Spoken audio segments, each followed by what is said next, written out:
You're watching MMA Oddsbreaker. I'm Frank Trigg. That's Eric Davila, the big head, as we like to call him. Honestly, I should start to record a lot earlier because I asked you, you haven't fought since last year, February 2012, and I kind of asked you on the slide, like, what happened?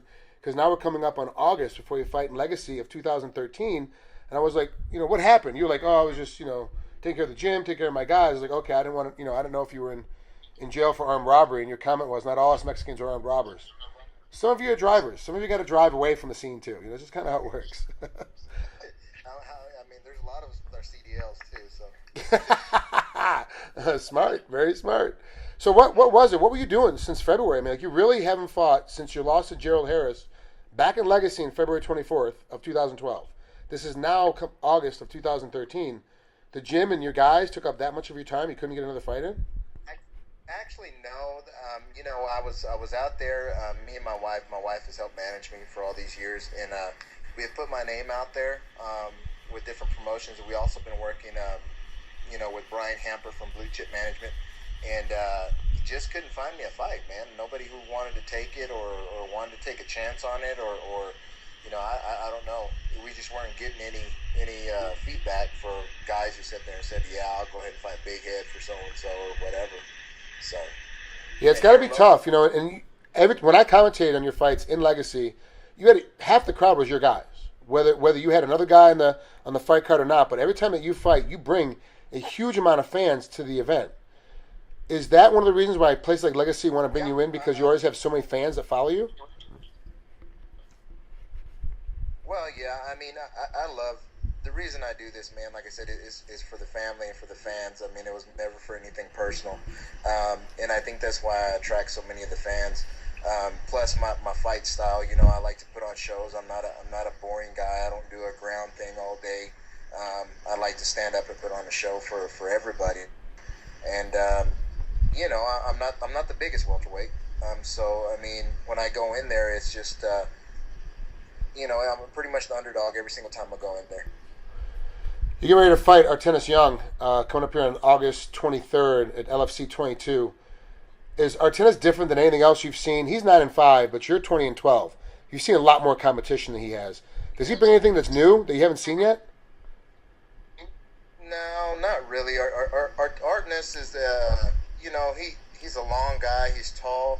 It's not going to be anything different than, I've fought guys as big as him, like Douglas Lima, who's, Douglas is wrecking shop in Bellator right now. And, I almost finished Douglas, but, he caught me in an armbar in the third at Ring of Fire. Yep. It's just, I don't see him bringing in anything new that I haven't seen before.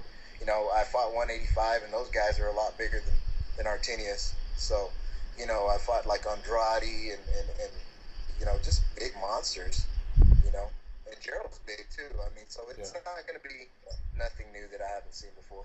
What's Artenas do? Like, what is he fast? Is he quick on his feet? Is he a quick submission guy? Like, what is his style? If you had to explain it to somebody else. He's pretty much thinks he's the Muhammad Ali of MMA. He likes to play the rope-a-dope and run around and try to go.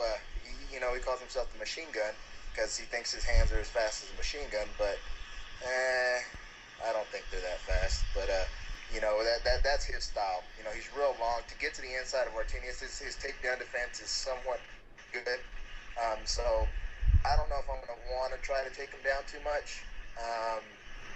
It's kind of like, I think you commentated the Cisney fight, and you were saying on there that I was doing everything wrong because I wasn't trying to take down Cisney, but Cisney was a striker, and I knew that he had some jiu-jitsu background from Houston, so I knew that in the third round he wasn't going to be able to take the pressure of the stand-up going on and on and on, and by the third round he was gassed. Yeah, so, and you end up TKOing him right in the first minute of the third round. Like you end up smacking him out, and I was completely surprised because for me, looking at it, was the wrong game plan. You should have been taking him down or holding him down and kind of beating him up, but you knew better than I did how he was going to function. Does that happen a lot where the commentators don't quite grab onto what you're doing? Because you seem to win a lot of times. We don't expect you to win because you have a smarter game plan than even we have. Well, of course, it's just kind of like with Gerald. I don't claim that myself as the best wrestler in the world or that I'm great at takedowns or anything, but that is really what I initially started. It was with wrestling and jiu-jitsu. I mean, I did that for the first 13 years of my fight, was pound and submission. And then, I know guys like Gerald, who are great wrestlers. I mean, that's his game plan. He's a monster. He's strong. Of course, when I fought Gerald, it was just a little too late. Almost had him in the third. I dropped him twice in the third and just didn't finish him and ran out of time. But, that was my game plan with Gerald, but that was 24-hour type thing with him. So, with Disney, he was bigger than me also. I mean, like I said, I'm not big. I'm not a big dude. I'm not a big 70.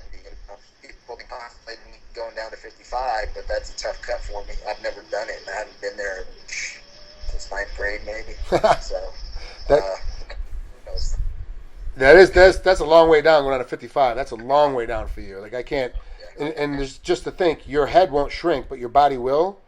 So you have you think your head's big now. Your head will be 4 times the size if you're down at 55 because it'll be like a parrot with a big beak and a little body. Yeah, I'd be a life-size bobblehead. All right, last question before we let you out of here. You're 36, okay, and you're how much longer do you plan on fighting? A lot of guys are getting out at this stage of the game. They're already getting out of the game. There's a couple other guys are hanging on a little bit too long. They're sitting around to their 40, 41. What's your game plan what's your exit strategy? 40, 41. The honest truth, I'm taking it 1 year at a time. My gyms are in my students are really what I'm looking at. I want to compete, never past 40. I don't want to go past 40. Who knows? It may end next year, maybe the year after that. I'm not too sure, but not past 40. I've worked on my coaching skills, my teaching skills, and trying to get these guys, to the UFC levels and the bigger performances like Joseph Sandoval. He's my first one that I've got to the UFC. Of course, his stint wasn't well, but he got there. He got to the pinnacle of our sport. And, I have, guys that are going to be on this card. I got 6 others that are on this card that have tremendous talent. And, all they need is guidance and guys who, somebody, a coach that's been there and been through the good and been through the bad and been around for years so I can point them in the right direction. Beautiful. That's Eric Big Head Davila. Good luck in LFC 22. It's going to be a good card. Mick Maynard always seems to put on a good card, and you and Artenas Young is going to be a good fight. I do think his length will give you a little bit of a problem, so you finally get your nose right in the middle of his chest. And then once you get inside there, I don't think he can do anything to you once you get on the inside. I think he'll give me somewhat of a problem at the beginning because he's always got a lot more fire in his step on the first round. But he tends to slow down a lot at the end of the first. I mean, his Bellator performance wasn't too well. He gassed in that one with the guy at the same height as me.